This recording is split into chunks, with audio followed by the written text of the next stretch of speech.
Let's begin. Today's December 14th, 2024, and we're solving the Daily Turing Machine Puzzle. Today's puzzle uses the following 6 criteria cards. Criteria cards 2, 6, 10, 19, 20, and 22. And the puzzle uses the blue verification cards. The code above is your way to get more information on today's puzzle by searching the code on turingmachine.info. Let's go solve. So in the grid above, we've got our 6 criteria cards. On the top row, we've got criteria card A, criteria card B, and criteria card C. On the bottom row, we've got criteria card D, criteria card E, and finally criteria card F. Criteria card A takes a look at our first digit, the triangle digit, and the Turing Machine will be comparing it to the number 3. So should the value of triangle be less than 3? Should it be equal to 3? Or should the value of triangle be greater than 3? Criteria card B takes a look at our middle digit, the square digit, and the Turing Machine will let us know whether it's an even digit or an odd digit. Criteria card C will take a look at the 3-digit solution, and then Turing Machine will let us know how many 4s there are. Are there no 4s? Is there a single 4? Perhaps 2, maybe even all 3 are 4. Criteria card D will take a look at our first 2 digits, triangle and square, add them together, and compare the sum to the number 6. So should the sum be less than 6? Should it be equal to 6? Or should the sum be greater than 6?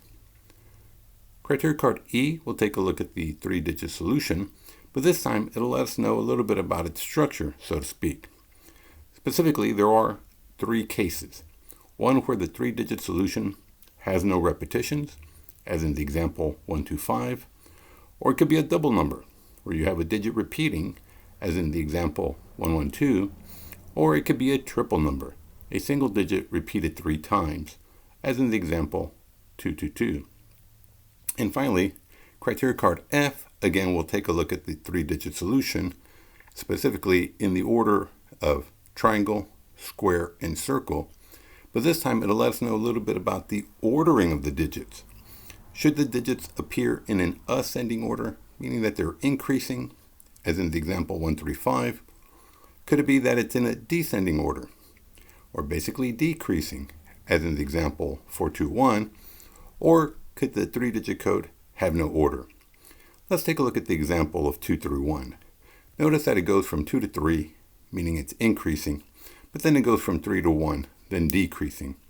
Of course, you could easily have a code that is decreasing and then increasing, but essentially it's that shift from one direction to the other that can define a 3-digit code as having no order.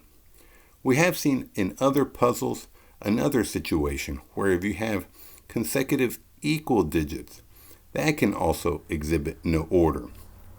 So notice this example of 112. The ones are consecutive and they're equal.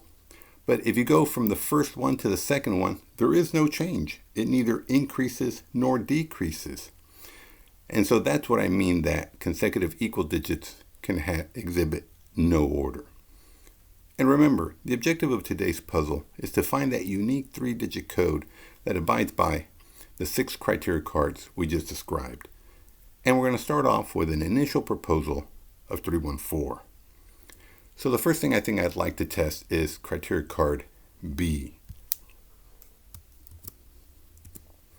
Okay, so the Turing Machine does not approve of my choice of square. I did pick an odd 1, but since the Turing Machine does not agree with that, it's letting us know that square should actually be even. So let's go ahead and type that up in our notes in section B. And we'll say that square is an even digit. And of course, since square is even, let's go ahead and cross out the 3 odds. So I think the next thing I'd like to test is criteria card D. Okay, so the Turing Machine does not approve of my choice. We are adding the first 2 digits.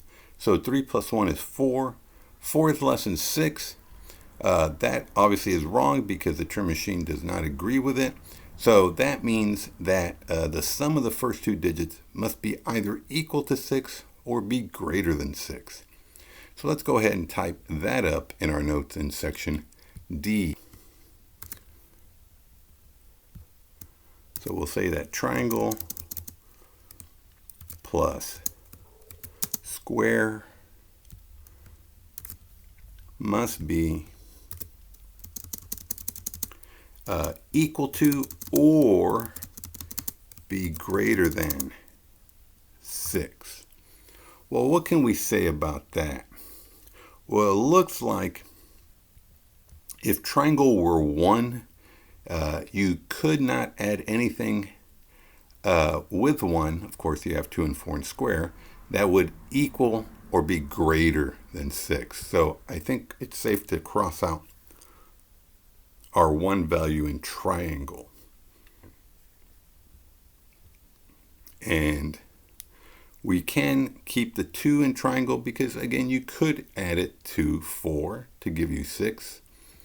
And we can keep, 3, 4, and 5 because I think, 3 plus 4 is already greater, and the 4 is okay to add to this 2. So the only thing we can say is you're not going to have like 2 small digits like 2 and 3 for together in triangle and square. One of them has to be a rather large-ish, maybe 4, to at least maintain that sum of equal to 6 possibility. Okay, what else? I think I'm going to go ahead and test criteria card A.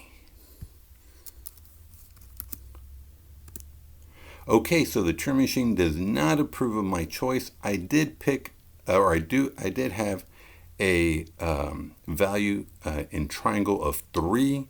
Since the Turing Machine does not approve that, either the value of triangle is less than 3 or greater than 3. So let's go ahead and type that in our notes in section A, and we'll say that triangle is either less than or greater than 3. But we can cross out the exact value of 3. Okay, and what else? Well, again, as I stated, we know we can't have 2, 2, so we might have to see if it's actually equal to 6 or not. But I think we cannot cross anything else because, again, that 2, any 2 can be combined with a 4 to get possibly a sum of 6. But I think that about does it. Well, that does it for this round. We did complete our 3 Turing tests. We're now going into the phase where we'll be discussing how to construct a good second round proposal. So, of course, we still have triangle outstanding. Is it, less than 3 or greater than 3? We also did not query criteria card C, questioning how many 4s there are. And it's still outstanding what the sum might be. And we also did not test criteria card E, describing, the structure, are there repetitions or not. And then, of course, criteria card F, the ordering. Well, if you've seen some of my previous videos, you might recall that criteria card E and F can be easily deduced. Let me explain. So let's start off by presuming that our solution might be in ascending order, meaning that it's increasing. Now, as I kind of alluded to in the video, ascending means that it's increasing, but incrementally, meaning you can't have equal digits next to each other. So if it's ascending, not only is it increasing, but all the digits are actually unique, meaning that there are no repetitions. So if the solution were to be ascending, it would make criteria card E irrelevant because ascending essentially means that there are no repetitions. And likewise, you can make the argument for descending. It's just in the opposite direction. They are decreasing, but ever decreasing, and again, having unique digits, no repetitions. So again, criteria card E would be irrelevant. So that would mean that we can deduce that the solution has no order. And now we're going to use criteria card E and with the help of F to deduce the solution have no repetitions. So if the solution were a triple number, meaning it's the same digit repeated 3 times, well, of course, that would be a form of no order because there is no change from one number to the next. So just by definition, a triple number means no order because all the digits are the same. And similarly, especially as I described no order, there are these special cases that maybe you don't think about where, again, you have consecutive equal digits. As in example 112, there is no change from 1 to 1. And there is a special case, I guess, that if the double numbers were, say, triangle and circle, separated by some value in square, well, that would have no order either, because it would go, say, from example 1, 4 back to 1. So increasing, decreasing. Or, you could pick any digit or any 2 distinct digits and you'd have no order. So that means that we're going to deduce that the solution actually has no repetitions. So let's go ahead and type that up. Deduce that the solution has no repetitions. Okay, so we know all 3 digits are going to be unique. So we know we don't have to test E and F. So it really comes down to perhaps A, C, and D. So let's see. What is the likelihood? The other thing, I don't know if you noticed from our criteria cards, but there is no mention of circle, at least not directly. And so somehow the combination of these 6 criteria cards would force that circle value into whatever it is. So perhaps maybe the no ordering, and especially say the no repetition. So let's take a look. Can we, let's see, let's presume that the sum is 6. And so let's say, and again, we know there's no repetition, so uniquely we have a 2 and a 4. So if triangle were 2 and then square were 4, well, it couldn't be 5 because then that would mean it's descending. And we know there's no order. But then if it's 2, 4, how do you pick? And remember, no repetition, so that would mean that would leave 1 and 3 available. But how would you pick it? So I don't think it could be 2, 4 because selecting 1 and 3 would produce what I like to call ambiguous solutions. You cannot distinguish them. 1 and 3 are both, well, there are no repetitions, and they would be no order because they're both smaller than 4. Well, what about 4, 2?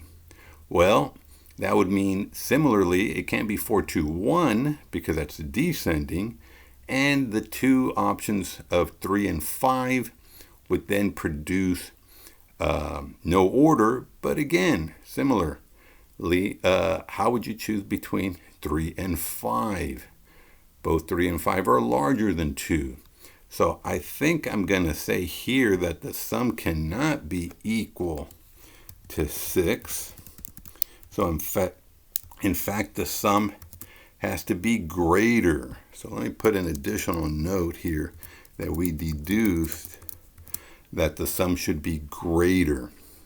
Well, then that would mean that triangle cannot be a 2 because the largest sum that could be produced with a 2 is 6.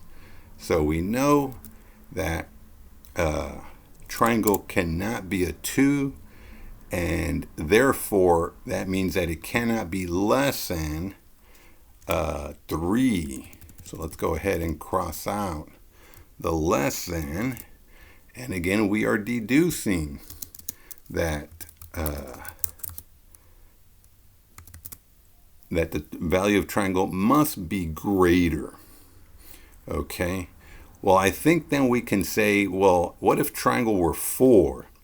Well, there are no duplicates, so it would 4 squared to be 2 because 4 would be taken. And again, that would mean that, you can eliminate the 4 because you're adding the 2 to it. Okay, well, now I do have a sum that is greater than 6. It's either 5-2 or 5-4. Now let's take a look at 5-4.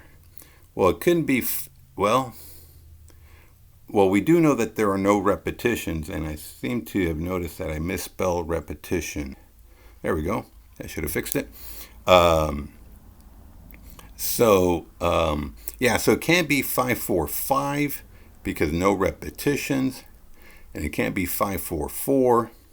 So the question is, and it can't be 5-4-1, 2, or 3 because all those would be descending. So I think it's safe to say that we can't have a 4. Okay, so that leaves us with 5-2, and I don't think it can be a 1 or a 2 in circle because both of descending and no repetitions. Now it can't be a 5 because of no repetitions. So yeah, now it does default to, well, should that circle digit be forced to be a 3 or a 4? So it really comes down to criteria card C, the only criteria card we have not tested. Well, let's go ahead and choose 5-2-4 and see, is that true or not? So 5-2-4, and just to verify or just check everything based on our deductions, yeah, that first value is greater than 3. That middle digit is even. The sum is greater. And there are no repetitions. It decreases and increases.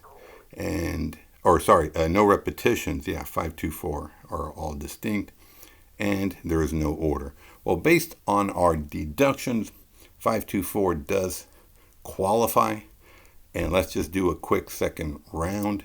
And again, we're just going to test C to verify that there should be a 4. And the Turing Machine agrees. So yes, it should be 5-2-4, or at least the solution should contain a 4, I should say. But let's go ahead and type it up. We'll say here that the solution has a single 4-digit. And we'll type up our solution and say it should be 5-2-4.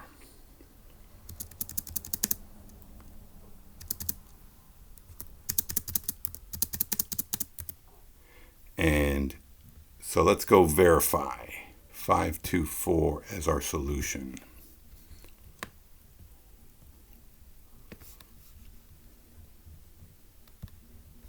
So 5-2-4. Well, fantastic. And how do we do versus a Turing machine? Well, this is a 6 criteria card puzzle, and we only had to test 4 different criteria cards. And those were A, B, D in the first round, all incorrect. And then in the second round, we only had to do C. So let's go ahead and type that up. A, B, D in the first round. All wrong. A, B, D. And we tested C, and it was correct. And we outright deduced E and F. Wow, I think this might be the largest margin of victory that I've seen, at least in quite some time. We were able to deduce and figure out the solution in 4 questions, 2 rounds, versus the Turing Machine's 3 rounds, 7 questions. Well, outstanding.